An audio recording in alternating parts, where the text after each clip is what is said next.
Buenos días, buenas tardes, buenas noches a todos. Aquí estamos en un nuevo Top 10. Bueno, saben que el último Top 10 fue un Top 10 muy polémico, con, con resultados arriesgados, con el criterio del estadista un tanto criticado por la prensa. Y bueno, entonces decidimos hacer una encuesta para ver si continuaba Juan Pedro Villemur al mando de los Top 10 o volvía Cabeiro o tomábamos entrevistas de un posible nuevo integrante. Y bueno, les quería comentar cuáles fueron los resultados para que sepan si sigue Villemur o no sigue Villemur. Eso lo iba a definir la gente. Más de 1.100 votos tuvo la encuesta y estos son los resultados que arrojó la encuesta. Bancás a Villemur con el top 10 del US Open. Banco a full a Villemur, que sigue, es un crack, 38% después de 1.100 y pico de votos. No lo banco a Villemur, no banco el top, pero sí a Villemur 27%. O sea, la imagen positiva de Villemur es 65%. Expulsión de Villemur 21%, suspensión temporaria de Villemur 14%. Por lo tanto, les puedo informar, puedo aseverar que Villemur sigue a cargo de este sector, de esta sección. Ahí lo ven. Vamos a poner el nombre. Y acá está Juan Pedro. Juan Pedro, bienvenido, ¿cómo andás? ¿Cómo andás, Diego? ¿Cómo sufrí con esa encuesta, Porque en un momento estaba difícil, ¿no? La continuidad de ese tal Villemur. Me parece que se venía la expulsión, ¿o no? Hasta que la Pero no, la pusiste a gente Sofi. apoyó. Fue clave la maniobra Sí, de Sofi ahí y se enternecieron y sí, cambió. sí. Sí, sí. Tuviste Fue bien. un mind game subir al aire con Sofi, ¿o no? Y pedir, por favor, el apoyo de la gente, ¿no? ¿Cómo cuidaste Sí. tu imagen? Muy hábil, Villemur, muy hábil, muy hábil. Mind game, aprendí mucho de quién. ¿Quién es el Eh, rey del mind game? Novak, ¿Quién el es? lobo. Novak, el No, lobo. y aprendí del lobo, ¿no? Che, El la lobo. pasa, Diego, las repercusiones del último top 10 fueron increíbles, A ¿o mí me no? encantó, a mí me encantó, me encantó. Yo Sí. creo que nunca pasó algo Yo semejante me con, divertí con los mucho. Black. Y un poco también Sí, el espíritu de Bea Tenis Villemur. Sabemos que es divertirnos del tenis, ¿no? Y con el tenis, porque vos hiciste 150.000 top 10, trajiste sí. 150.000 estudios. Una vez que por ahí tu criterio. A mí lo que no me gusta es la gente que te mata porque una vez tu criterio puede ser objetable para alguien, ¿no? Pero bueno, Ajá. Bueno, pasa. lo que pasa, Diego, fue un top 10 totalmente honesto, ¿sí? Sobre los mejores jugadores del US Open por efectividad de triunfos. O sea, no estamos diciendo que son los mejores por un rubro determinado, por una variable determinada. Total, Y los total. números no mienten, Sí, sí. Diego. O sea, ¿qué podés cuestionar? ¿El criterio de un mínimo de 3 participaciones? A nivel estadístico es válido 3 participaciones. Si a vos no te gusta, tomá las participaciones que quieran, armá el ranking que quieras y sé feliz, pero Sí. la falta de respeto, despreciar el trabajo de uno porque no estás de acuerdo con un criterio, eso por ahí es lo que hace ruido, pero yo creo que la gran mayoría apoyó el trabajo porque hay honestidad en el laburo, Diego. Sí, muchos te criticaron también desde su punto de vista, Ville, pero porque te respetan y quieren tu trabajo también. No es que es todo hater. Algunos te dijeron, che, a mí esto no me gustó, y a veces está bueno leer la opinión de la gente que lo hace con respeto y sin ánimo de, no sé, de perjudicar tu imagen, ¿no? Lo que fue increíble es que el video se presentó un miércoles y el número uno, Alcaraz, duró 24 horas en el puesto número uno. O sea, hay que aclarar también que Alcaraz fue número uno durante un año. Sí, para mí Porque fallamos, no es que fallamos en el momento en el que se publicó, creo que ese fue el problema. Si lo hubiéramos hecho el año pasado. lo que pasa, Diego, que fallar entre comillas, los números no mienten. La realidad es que cuando lo presentamos, el que tenía mejor efectividad era Alcaraz, era el número uno. Pero las estadísticas no predicen el futuro, Total, ¿sí? total. Te marcan una tendencia de lo que puede pasar. Por ejemplo, los enfrentamientos entre Dimitrov y Tiafoe están 3-1 a favor de Dimitrov. ¿Eso asegura que Dimitrov vaya a ganarle a Tiafoe? No, totalmente que No, no. te marca una tendencia del pasado hasta el día de hoy, pero no te predice el futuro. ¿Entendés? Totalmente. Que Alcaraz haya sido el número no significa que iba a ganar el US Open todos los años que lo juegue, ¿no? O sea, va evolucionando, la estadística va evolucionando. No, Y pero bueno, el tema, no es que te lo critico, Ville, pero el tema que hay que remarcar, por eso te digo que hubo un error de timing, es que al top 10 que vos presentaste hoy ya no está en vigencia. Entonces cualquiera que entre, a ese top 10 tiene que encontrar algún o sea, la fe de ratas, porque Alcaraz ya no es el número 1. Ya no lo es. Lo era. No. Lo era. Ahora es el quinto, Sí, ¿no? tal Quinto. cual. Eso es verdad, eso es verdad. Pero bueno, uno ve la fecha y se da cuenta que a ese momento Claro. era el número 1, pero Total. es verdad lo que decís. Pero bueno, lo importante es que la gente bancó y puedo seguir por lo menos un top 10 más, puedo seguir, ¿o No, no? ¿qué trajiste hoy? Me prende el de hoy. El de hoy me prende. Bueno, creo que está bueno, estamos en pleno US Open, estamos en la última semana de la edición 2024. Seguir con un tema relacionado al US Open. Es la misma variable que vimos la semana pasada, pero solamente considerando a los tenistas latinoamericanos. ¿Te parece? Me O sea, encanta. Me son gusta. los mejores tenistas de la historia del US Open latinoamericanos, pero por efectividad de triunfos. Tengamos en cuenta algo, digo, históricamente no le fue tan bien a los tenistas latinoamericanos. No es que hay un montón de campeones del US Open o jugadores que hayan llegado a las instancias finales, una gran cantidad. Hay muchos que se destacaron, pero es un torneo, un Grand Slam que no es de los más felices. Fíjate esta última edición, Diego. Se presentaron 13 jugadores latinoamericanos, 9 argentinos, 2 chilenos y 2 brasileros. A tercera ronda llegaron 2 nada Sí, más. Llegaron Tommy Echeverry, que perdió con Zverev, y llegó Comesaña, que perdió con Fritz. sí, Pero los 2 chilenos perdieron en primera ronda, sí. Tabilo y Jarry. Los 2 brasileros perdieron en primera ronda, Monteiro y Seibot Ball. ¿Sí? Y los argentinos, bueno, hay 6 que pasaron a segunda, pero a tercera pasaron 2. O sea, es un torneo difícil para Sí, los argentinos. igual, Ville, pará, Y latinoamericanos, ¿no? te puedo discutir algo. Creo que los Grand Slam son torneos complicados para los latinoamericanos, porque creo que el US Open es el segundo mejor Grand Slam como nos fue a los latinoamericanos en cuanto a la historia. Pues es verdad que en Roland Garros no fue mucho mejor, pero en Australia no tuvimos muy buenos resultados y en Wimbledon menos, ¿no? Sí, pero o sea, tuviste a un Chino Río finalista, Vilas ganándolo 2 veces, Fernando González finalista. Digamos que son parejos el US Open y Ok, Australia en ok, resultados. Roland Garros es por lejos el torneo que mejor le fue a los latinoamericanos y Wimbledon directamente es un torneo esquivo para los totalmente. jugadores de esta región. Total. Pero bueno, no es que el US Open, la cantidad de éxitos que tuvieron los tenistas latinoamericanos es muy grande. To- Hay algunas cuestiones que vamos a destacar y lo vamos a ver en este video. ok, Este video justamente es para destacar eso, ¿no? dale. Entonces, a ver, ¿con qué criterio hicimos el top 10 de los mejores tenistas latinoamericanos en el US Open? Acá no hicimos un mínimo de 15 partidos, hicimos un mínimo de 10, ¿sí? Porque estamos hablando de otra población donde no hay muchos jugadores que han participado demasiadas veces, ¿no? Entonces, el mínimo es de 10, ¿correcto? Entonces, si querés, arrancamos ya con el top 10 de los mejores. Hay algunas Latinoamericanos, perlitas, dale. ¿sí? Dale, buenísimo. Acá, la posición número. Esto sería mejor latinoamericano de la historia del US Open por efectividad de triunfos. Exactamente, La sí. posición número 10 es para Diego El Peque Schwartzman. Me prende. Bien. Vamos, Diego. ¿Cómo se leen los datos? Diego, ¿qué porcentaje de efectividad de triunfos tiene Diego Schwartzman? 59,3%. Producto de 16 triunfos y 11 derrotas. Buenísimo. Sí, sabemos que Diego Schwartzman no ganó nunca el US Open, por lo tanto, si tiene 11 derrotas, significa que participó 11 veces en el US Open, que es un montón, Diego. Que un tenista haya estado 11 veces clasificado para el último Grand Slam del año es muy meritorio. Recordemos que el último, que fue ahora el de este año, lo logró ganando 3 partidos de la quali, ¿no? Y a ver, Diego Schwartzman, si está en el puesto número 10 es porque ha tenido buenas actuaciones en el US Open. ¿Sí? ¿Sabes de esas 11 veces cuántas veces se fue en primera ronda? Una seguro porque fue esta última. Vamos a Como Phil, decir sí. 3. 4. ¿Sí? De 11, 4. Pero llegó 2 veces a cuarto de final, Diego. Sí, tuvo ¿Sí? grandes O sea, US Open. Sí, sí, sí. por ejemplo, en el 2017, él llega a cuartos de final, pierde con Pablo Carreño Busta, que fue el gran US Open, uno de los grandes US Open del español, pero para llegar ahí venció a Berlocq, a Tipsarevic, a Marin Cilic, el Peque le ganó a Marin Cilic en tercera ronda, a Lucas Puig, y llegó a cuartos de final en el 2017, y pierde con Carreño Busta.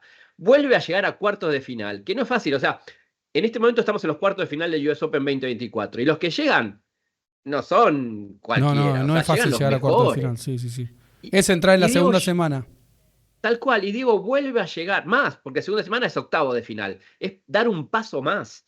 Y vuelve a llegar a cuarto de final en el 2019, ahí pierde con Rafael Nadal, partido de 3 sets, pero bastante parejo en el resultado. Pero para llegar a ese cuarto de final, Diego le gana a Robin Haase, un bombardero de saque holandés, a Gerasimov, a Sandgren, el estadounidense, y a Alexander Zverev. Te iba a decir que Schwartzman le le había gana a ganado a Zverev, pero te lo Exacto, dejé. para Sí, mí me uno de los acuerdo. grandes triunfos de Diego Sí, Schwartzman en su carrera y se dio acá en el US Open. tremendo, tremendo. ¿Sí? Entonces, lo tenemos a Diego que obviamente con haber perdido ese último partido le bajó el porcentaje de efectividad, pero ya cierra su participación en el US Open con un 59,3 y se ubica en el 10º puesto de la historia para tenistas latinoamericanos. Vamos a la posición número 9 del mejor tenista latinoamericano en la historia del US Open por efectividad de triunfos. La posición número 9 es para el jugador de Chile, Fernando Feña González, el bombardero de la reina, siempre presente en nuestros top 10. Sí. A ver, ¿y cómo se lee entonces la placa de Fernando González en el puesto número 9? 62, ¿Con qué porcentaje? 62,1%, 18 victorias, 11 derrotas. Esto indica que jugó la misma cantidad de US Open que el Peque. Exactamente. Tiene mejor posición porque tiene mejor porcentaje. Una característica, un detalle, vas a ver que todas las fotos son de los jugadores en el US Open. Acá está claro dónde está Feña González, está claro que está en el US Open. Sí. El Peque también lo estaba y todos los jugadores que vamos a ver es así. Es un trabajo de producción bastante importante. Que bueno, dame 10 segundos para destacarlo porque un laburito que lo hace Villemur, Vamos, para que la gente que lo gracias. bardee, para que vean los que lo votaron a Villemur para que siga, votaron a un tipo que está muy comprometido con los top 10. Bueno, te hago la misma pregunta que con Schwartzman. Jugaron la misma cantidad de US Open. ¿En cuánto se fue en primera ronda Fernando González? ¿En cuánto se fue en primera ronda Fernando González? El Peque en 4. ¿Te acordás? En 3. En 4, la misma cantidad que el Peque. Pero llegó a cuarto de final también 2 veces, igual que Diego Schwartzman. La primera vez fue en el 2002. Quien le frena el camino a las semis fue un holandés, Jen Schalken. No sé si te acuerdas. Sí, me acuerdo. Era un partido que lo pierde Feña 7-6 en el quinto set. ¿Sí? 2002. Feña tenía ranking 28, Schalken 25, era un partido parejo a nivel ranking, pero se definió en una pelota ese partido y una lástima porque Feña hubiese pasado a semifinales. Pero digo, para llegar ahí, a ese cuarto de final, le gana a Henri Mathieu, a Kenneth Carlsen, a Juan Carlos Ferrero y a Arnaud Clement. Tremendo, Feña, tremendo. Sí, el bombardero, la verdad, un crack. Y vuelve a llegar a cuarto de final en el año 2009, que es el año que lo gana Delpo. Sabés que Feña llega a cuarto de final y el que lo detiene en su marcha fue Rafael Nadal. Tremendo. ¿Te acordás? Nadal después en semi juega con Del Potro. Ahora, para llegar a esos cuartos de final, González le gana a Nico Massú en primera ronda, un duelo bastante particular. Massú González en primera ronda del US Open. Después le gana a Tomás Berdych, a Joe Wilfred Tsonga. O sea, son triunfos de jugadores especialistas en cancha rápida y Feña González lo superó. Y lo superó con bastante comodidad. Bueno, y lo detiene obviamente uno de los mejores jugadores de la historia, Rafael Nadal. Pero bueno, tenemos acá el puesto número 9 con 62,1% y con grandes actuaciones en el US Open a Fernando González, como vos decís, siempre presente en nuestros top 10 latinoamericanos. Un crack el bombardero. Vamos a la posición número 8, Villemur. Sí, señor. En la posición número 8 se encuentra el jugador Gustavo Guga Kurten de Brasil. Epa, ¿con qué porcentaje? Con un 62,5%, 15 victorias y 9 derrotas. Bueno, 9 derrotas implica que jugó 9 US Open. ¿Sí? 2 menos que los 2 que vimos anteriormente, que fueron Fernando González y el Peque Schwartzman, ¿no? Ahora, de esas 9 derrotas, en primera ronda fueron 3. ¿Y sabes cuántas veces llegó a cuarto de final como mejor actuación? También 2 veces, igual que González, igual que Schwartzman. ¿Cuándo llegó a cuarto de final Guga Kurten? En 1999. Y pierde con Cédric Pioline. Teníamos a Guga Kurten, que era el 6 del mundo, pierde con el 26. Por ahí es un batacazo de Pioline que podría haber permitido que Guga llegue un poquito más lejos, ¿no? Un partido muy parejo, muy parejo. Pero para llegar a cuartos, Guga le gana a Paul Harwiz de Holanda, a Ivanisevic, ¿sí? De Croacia, a Magnus Norman, O sea, muy bien Guga, y era uno de los top 10 del momento y llegó a cuarto de final. Eso fue en el año 99. Y 2 años después, Diego, vuelve a llegar Guga a cuarto de final del US Open. Esta vez pierde con Kafelnikov. Sí. Pero acá tenés un Guga que era el número 1 del mundo en ese momento, en ese 2001. Y pierde con Kafelnikov, que era el número 7. Pierde 6-4, 6-0, 6-3. Con bastante comodidad le gana el tenista ruso. Pero bueno, Guga, siendo número 1, llega a cuarto de final. Le gana a Max Mirny, no sé si te acordás, Sí. un jugador, ¿sí? Y le gana a Albert Costa y pierde finalmente con Kafelnikov.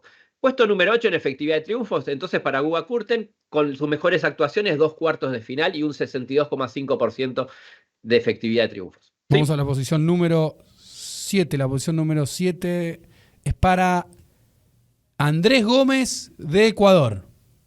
Bueno, está bastante distribuido en lo que es tema países. Ya pasaron 4, un argentino, un chileno, ¿sí? Un brasilero y un ecuatoriano. Andrés Gómez, gran jugador de los años 80-90, 63,3% de efectividad de triunfos.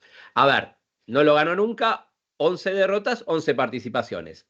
Mismo nivel que el puesto número 10 de Schwartzman y el puesto número 9 de Fernando González. De esas 11 participaciones, en primera ronda, 2 veces, las últimas 2, o sea, ya al final de su carrera. ¿Sí? Pero él llega a cuarto de final una sola vez. Lo que pasa es que tiene un montón de octavos de final, Andrés Gómez. Vamos a hablar específicamente de su mejor actuación, que fue en el año 84, que llega a cuarto de final, y lo derrota Iván Lendl, que era el número 2 del mundo. Ojo que Andrés Gómez era el número 5 en ese 84, pero Iván Lendl, número 2 del mundo, 6-4, 6-4, 6-1. Para llegar ahí, Andrés Gómez a cuarto de final, no tuvo partidos muy, muy difíciles. El más difícil por ahí fue en octavos, Vita Gerulaitis, ¿no? Tuvo un cuadro que se le abrió bastante, pero bueno, logró llegar a cuarto de final una vez en el US Open, y eso le permite estar en el puesto número 7 de los mejores tenistas latinoamericanos. Buenísimo. Vamos a la posición número 6, Ville. Señor. Posición número 6 para Jaime Izaga. Este muchacho con Fernando González aparecen siempre en los top 10 de BA Tenis. Impresionante los dos. Bueno, pero Izaga tenía algo especial con el US Open, Diego. Lo jugó también 11 veces. Mirá, de los 5 tenistas que vimos hasta ahora, 4 tienen 11 participaciones. Y Izaga es el que mejor porcentaje tiene, lo supera a Schwartzman, lo supera a González y lo supera a Andrés Gómez también. 64,5%. Te cuento, de las 11 participaciones tiene un cuarto de final, Jaime Izaga, que fue en el 94, en su penúltima aparición en Nueva York. Pierde con Karel Novacek, que era puesto 56, Izaga era el 23. Por ahí podía haber aspirado a llegar un poco más a semifinales. Pero Diego, para llegar a cuarto de final ese año 94, Jaime Izaga le gana a Gabriel Marcus, ¿sí? A Cedric Pioline, número 15, y a Pete Sampras, número 1 del mundo. ¿Sí? Escuchá el resultado: 3-6, 6-3, 4-6, 7-6, 7-5. ¿Sabés lo que fue ese partido de octavo de final contra Pete Sampras, número 1 del mundo? Cancha rápida. Este muchacho, Jaime Izaga, de Perú, lo logra por segunda vez, porque ya le había ganado a Sampras. Le había ganado un Sampras. Impresionante, Diego. Le había ganado un Sampras muy, muy chiquito, muy pequeño, que había entrado por un wild card, ¿sí? Antes de que explote Pete Sampras. Fue en el año 1988. Izaga le gana un Sampras de 17, 18 años. Antes que le dieron un wildcard, 6-2 en el quinto set. Impresionante, ¿sí? Jaime. Cuando ni siquiera, casi no tenía ranking. Pete Sampras era el número 200 y pico del mundo. Izaga era el número 69. Pero le ganó 2 veces a Pete Sampras, Diego. ¿Sí? Una bestia. Y a ver, participaciones. Ese cuarto de final que dijimos del 94, también llegó a octavos en el año 85. Y una sola vez perdió en primera ronda. De 11 participaciones, se fue en primera una sola vez, que fue en el año 92. ¿Quién le gana a Izaga en el 92? Le gana Iván Lendl, ¿entendés? O sea, esto tiene mucho también de la suerte de los sorteos. Vos sos Izaga, sos puesto 59, te toca primera ronda Iván Lendl, el número 7 del mundo. Y es difícil que pases. ¿Sí? Pensá que de 11 participaciones, 10 veces pasó la primera ronda Izaga. Un crack, Un crack animal, en Nueva York, sí. Un animal. Y está bueno aprender estas cosas y reconocer a estos tenistas latinoamericanos que hicieron historia y que dejaron su huella, especialmente en el US Open. Se viene el top 5, Diego. Top 5 mejores jugadores de Latinoamérica que jugaron en el US Open. La posición número 5 es para El Chino Ríos de Chile 2, mete Chile, Marcelo, el Chino Ríos, quinta posición, 65,4% de efectividad, 17 partidos ganados en 9 participaciones. Bien, bien. Che, ¿dónde están los argentinos? Que siempre dicen, siempre son argentinos, pero hasta ahora de 6 jugadores, el número 10 solamente es argentino. Segundo chileno, como vos bien decís. ¿Cuál fue su mejor participación en los 9 torneos de US Open que jugó el Chino Ríos? El de la edición 97, Diego, que llegó a cuartos de final. ¿Con quién pierde? Con Michael Chang. En el año 97, Ríos era top 10, era el número 10 del mundo, y Michael Chang era el número 2. Fue un partido a 5 sets, que le hubiese permitido al chino llegar a la semi del US Open por primera y única vez, pero se quedó ahí en cuartos de final. Para llegar a cuartos de final, tuvo un cuadro complicado, Kenneth Carlson, Tommy Haas, le gana a Sergi Bruguera en octavos de final y recién pierde con Michael Chang en cuartos.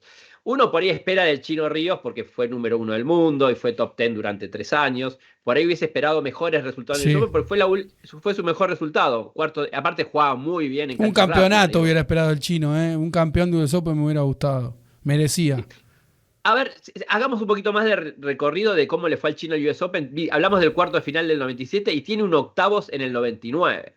Yo ese torneo fui a verlo hace 25 años, que lo ganó Agassi en el 99. Pierde con Nicolás Escudé en octavo de final. Ríos siendo top 10 y Escudé siendo el 136 del mundo. Y pierde 6-2, 6-3, 7-5. Por ahí fue un torneo ahí también donde el chino podía haber llegado más lejos. Y después tiene 1, 2, 3, 4 terceras rondas y 2 segundas rondas. Algo para destacar del chino, sí, y una primera ronda en el 95. De las 9 veces, solo una sola vez perdió en primera ronda, fue en el 95 que pierde con Thomas Enquist. El chino, siendo 34 del mundo, fíjate, a 2 posiciones de ser clasificado, pierde con el número 9, Thomas Enquist, en primera ronda, 7-6 en el quinto. 9-7 en el tiebreak del quinto set. Podía haber llegado ahí a segunda ronda, pero a ver, no es que siempre se iban en las primeras rondas. Llegó una sola vez a cuartos y llegó a octavos, tercera ronda por lo general. Y por algo está en el puesto número 5 de la historia de latinoamericanos del US Open, ¿no? Tampoco está mal, ¿no? Vamos a la posición número 4. Quedan 4 sí, nomás latinoamericanos, a ver si aparece algún argentino. Vamos a la posición número 4, mejor jugador latinoamericano de la historia. Es para David Nalbandian. Bueno, esa foto es icónica porque es de la edición donde él llega a semifinales, donde tiene match point para pasar a la final, ¿no? Es realmente una lástima. Es la edición del 2003 contra Andy Roddick. Me acuerdo. Qué bien que jugaba David, por favor. Todavía tenía la Prince, David. Todavía tenía la Prince. A ver, en esa edición del 2003, que estamos hablando de una semifinal del US Open, fíjate que hasta ahora vimos a 6 jugadores en el top 10 y ninguno pasó los cuartos de final. Sí. ¿No? Tenemos al primer tenista latinoamericano que llega a una semifinal del US Open. Fue exactamente en el año 2003 que acabamos de decir, que pierde con Andy Roddick. Te digo el resultado. Primer set para Nalbandian 7-6, 6-3 para Nalbandian, o sea, iba 2 sets arriba. Pierde 7-6 el tercero. Ahí tuvo match point, me acuerdo. Y ahí tuvo match point. Pero creo que fue con el saque de Roddick y no tuvo muchas chances de... Roddick sacaba como nadie, ¿no? Y Roddick termina ganando 6-1, 6-3, ya con un Nalbandian que había gastado casi toda su energía, ¿no? Y dolor de muñeca también tenía David. Sí, tenía, pero fue un torneazo de David, porque le ganó a Philippe Kohlschreiber en primera ronda, a Jarko Nieminem en segunda, a Mark Philippousis en tercera, a Roger Federer en octavos, a Johnny Selainaui en cuartos. Fíjate el torneo que jugó David, Diego. Una cosa de locos, 2003. ¿Sí? Llegó a semis. Después tiene un cuartos en el US Open, David. Bueno, por algo está en el cuarto puesto y por algo tiene ese porcentaje de 67,7. ¿Cuándo llega a cuartos, David? En el año 2005, Diego, 2 años después de haber hecho semis. Llega a cuartos y esta vez pierde con Roger Federer 6-2, 6-4, 6-1 en cuartos de final. Pero para llegar a cuartos en el 2005 le ganó a Peter Wessel, a Fernando González, a David Sanguinetti. O sea, David Nalbandian, un gran tenista de estas épocas. Llegó a una semi, llegó a cuartos y ha tenido otros buenos resultados en el US Open y está en el puesto número 4 de la historia de tenistas latinoamericanos. También un tipo que merecía al menos una final o un título. Como te dije, el Chino Ríos jugaba muy bien, David, en cemento, y me parece que nada, la historia no fue justa con él. Se viene el podio, tranquilo, para, respira un poquito, porque venimos con un buen ritmo. Y la verdad, un ranking muy interesante, Diego, muy interesante y con algunas perlitas que estamos aprendiendo. ¿Y quién se te ocurre que está en los 3 primeros Yo puestos pensé que David iba a estar del más equipo? arriba, Yo pero también. no sé. Vamos a Pero, ver la posición 3, pues realmente no fíjate sé. bien el porcentaje, ¿cuánto es, David? 67,7. Para ver si el tercero lo supera por mucho o por poco. A Hay ver. dos que se me ocurren que, bueno, tienen que Sí, venir, pero vamos a esperar. tiene que venir. Posición número 3, top 3, para Guillermo Coria. Qué Me sorpresa. sorprende mucho. Pero mirá, 71,4%. O sea, de 4 participaciones. Ganó 10 partidos en 4 participaciones. tal cual, Diego. Participó 4 veces a diferencia de David, que participó 10. Sí, digamos, Coria no llegó nunca a una semi como David. Esto por ahí es algo que pueden llegar a cuestionar, pero David llegó más lejos. Bueno, pero el porcentaje de efectividad de triunfos es una estadística que no miente y es esta. Y le lleva 4 puntos casi, 67 contra 71. ¿Correcto? De esas 4 participaciones, dijimos que no es fácil llegar a instancias eh, de las últimas del US Open. Coria de las 4, 2 veces llegó a cuarto de final, Diego. Mirá vos. ¿Está bien? Te digo, en el año 2003, el mismo año que David Nalbandian llega a las semis, Coria llegó a cuartos. ¿Y con quién pierde? Con Andrea Gassi, número 1 del mundo. Fíjate quién lo tiene que frenar a Coria en cuarto de final. El mejor del mundo en ese momento, 2003. Y Coria para llegar ahí le gana a Mariano Puerta, a Jonas Bjorkman. Tiene partidos con bastante autoridad y bastante facilidad. Llegó a cuarto de final. Para llegar a cuarto tenía que ganar 4 partidos en el US Open. Y volvió a repetir cuarto de final en el 2005, 2 años después, Diego. ¿Sí? Ahí pierde un partido que yo me lo acuerdo perfectamente con Robbie Ginepri. Rarísimo, ¿Sí? sí. Rarísimo. Coria top 10, número 8, Ginepri 46, apoyado por la gente, porque es un tenista norteamericano. ¿Sabes cómo fue el resultado? Ganó Ginepri 4-6-6-1, 7-5, 3-6, 7-5. Un partido de locos, una batalla increíble. ¿Sí? Si pueden, googleen, vean en YouTube. Fue un partidazo que no le permitió a Coria dar ese pasito para llegar a semis en el US Open. Pero de nuevo, para llegar a esos cuartos de final, le gana a Félix Mantilla, a Vincent Espadea, a Robin Soderling. Diego, hay que ganarle a Soderling en cemento. Y Coria le ganó con mucha autoridad. Y en octavo de final le gana a Nicolás Massú. Me acuerdo, te iba a decir, un partido con Ese es polémica. mucha polémica. Fue una Sí. batalla entre el Nico y el Mago Coria. Muy picante, un partido muy, muy picante que se terminó definiendo en 5 sets. Y eso le permitió a Coria llegar a sus segundos cuartos de final del US Open y perder con Robert Ginepri. Los otros resultados, a ver, llegó a tercera ronda en el 2002, porque son 4 ediciones, Diego, no hace falta dedicarle mucho más tiempo. Ahí pierde con Arnaud Clement. Y fíjate que pierde en primera ronda en el 2006, pierde 3-2 y abandono, en realidad, contra Ryan Sweeting. O sea, ya no estaba Coria en condiciones, tenía problemas con el saque, problemas con el hombro.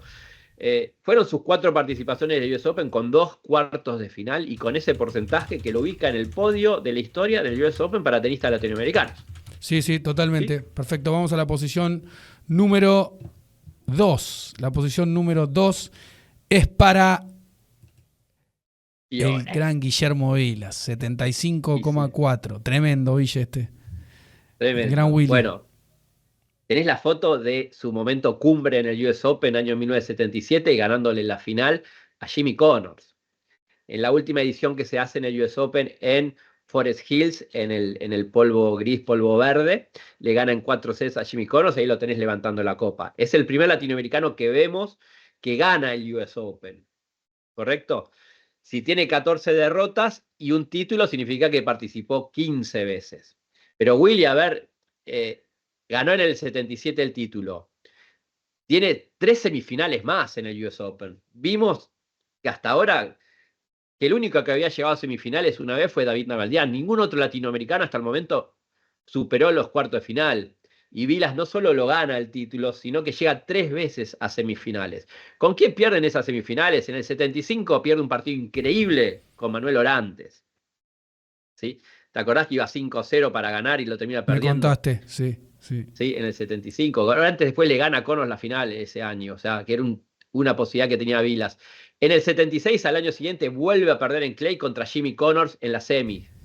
bastante con facilidad, 6-4, 6-2, 6-1. Connors era el número 1 del mundo, Vilas era el número 3. Llega a la semi. Y vuelve a llegar a la semi en el 82, que fue otro de los grandes años de Guillermo Vilas. Ahí vuelve a perder con Jimmy Connors, pero ya en Flushing Meadows, en el cemento de Flushing Meadows, pierden semis en 4 sets. Pero para llegar ahí, bueno, tuvo triunfos importantes, pero estamos hablando de un jugador que fue campeón y 3 veces semifinalista, Diego. Impresionante. Impresionante. Y lo ubica en el puesto número 2. Hay un tenista latinoamericano que lo supera en porcentaje de efectividad. Suena raro, ¿no? Y hay uno que me falta y que me imagino, porque no lo vi y es raro que si no esté 9 al menos, y creo que va a estar acá, vamos a ver. En la posición número 1, el mejor jugador latinoamericano en la historia del US Open es la Torre de Tandil, Juan Martín del Potro, que nos sorprende porque en varios top 10 lidera un tipo que tal vez no sé, no lo esperamos, pero, o sea, no aparecen todos, pero cuando aparece, aparece arriba. Juan Martín del Potro. Es que, Diego, los números de Del Potro son impresionantes. Ten en cuenta que él tuvo toda su carrera con el Big Three al lado. Estamos hablando que los 3 mejores de la historia convivieron en una época y fue la época de Juan Martín del Potro. Y sin embargo, los números que tiene Delpo son descomunales. Big son 3 no, Big increíbles. 4. Para esto usemos el Big 4, Bueno, porque también estaba Murray. sí, Sí. estaba Murray. En la misma época, son de la misma generación los 4. ¿Sí? Ahora, vos con ese porcentaje cercano al 80%, es un porcentaje tremendo. ¿Sí? Te digo que se ubica en el puesto de la historia, porque nosotros vimos el top 10 y Del Potro no estaba en el top 10 de la historia del US Open, pero está en el puesto número 15. Es el tenista número 15 de la historia del US Open en porcentaje de efectividad. Vilas, que vimos en el puesto número 12, está en el puesto número 24 de la historia, pero Delpo está en el puesto número 15. ¿Sí? Pero no solo salió campeón en ese año 2009 inolvidable, que le gana una final de locos a Roger Federer, y en el camino, otra edición que yo tuve la posibilidad de estar con mi padre en el 2009, le gana en primera ronda a Juan Mónaco, a Jürgen Melzer, el austríaco, en segunda, a Daniel Kollerer, que le saca un set, un partido picante ahí, que daban ganas de matarlo al austríaco ese. Le gana a Ferrero en octavos de final, a Marin Cilic en cuartos, a Rafa Nadal en semi. Fíjate los nombres que te estoy tirando para que a los 20 años levantes un título de Grand Slam, Diego. ¿Sí? Y esa final un lunes a la noche porque el domingo había llovido y no se pudo jugar contra Roger Federer, quitándole la posibilidad de su 6º título consecutivo, ¿no? Impresionante. Estamos hablando de un Delpo que no solo fue campeón en el 2009, Diego, tiene una final de US Open. En el 2018, edición, ¿no? 2018, que pierde con Novak Djokovic. Pero para llegar a esa final, un jugador que tuvo 3 parates por operaciones ¿sí? De muñeca izquierda, muñeca derecha, de rodilla, y cada vez que paraba y volvía, y volvía, y volvía. En el 2018, que fue su último US Open, llega a la final, pero después de ganarle a Donald Young, a Fernando Verdasco, a Borna Choric, a John Isner en cuarto de final, a Rafael Nadal le vuelve a ganar en semifinales. Fíjate los nombres que te tiro y Delpo ahí llegando a las últimas instancias del US Open. Por eso se lo extraña tanto. Por algo jugó una exhibición hace poco con Gaby y el público se venía abajo. No, una bestia. Es muy querido. Una bestia. Sí. A ver, te hablé de un campeonato en el 2009 y una final en el 18. Tiene una semifinal también en el 17. No sé si te acordás ese recorrido de Delpo en ese torneo que termina perdiendo la semi con Nadal en el 2017, pero le ganó. ¿Te acordás a Bautista Agut, a Dominic Thiem, un partido que iba 1-6, 2-6? Me acuerdo. ¿Te acordás? Que estaba listo para irse en set corrido y lo termina ganando 6-1, 7-6, 6-4. Uno de los mejores partidos de la historia del US Open.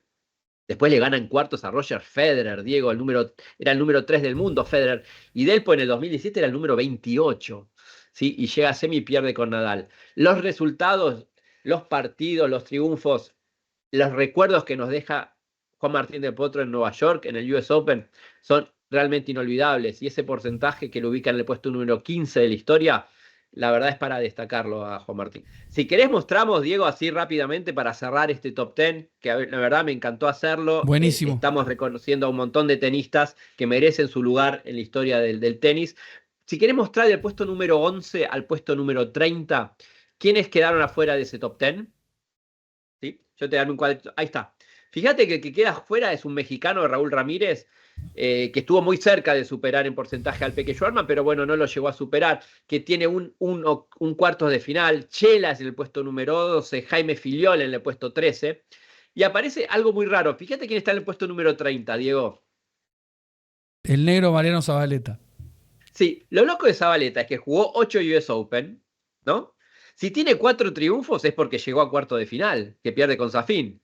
O sea, de las 8 ediciones, 7 veces perdió en primera ronda y una vez llegó a cuarto de final. Tremendo.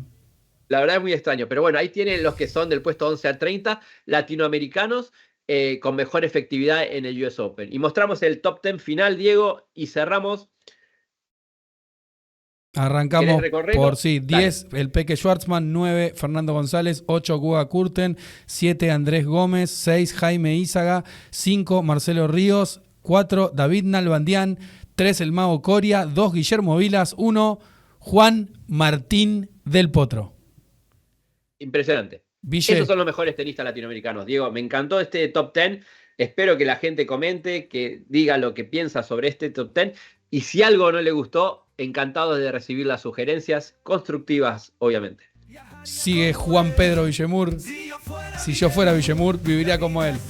Vamos a los top 10. Vamos a ver a tenis. Gracias, Villemur. Enorme top 10. Gracias.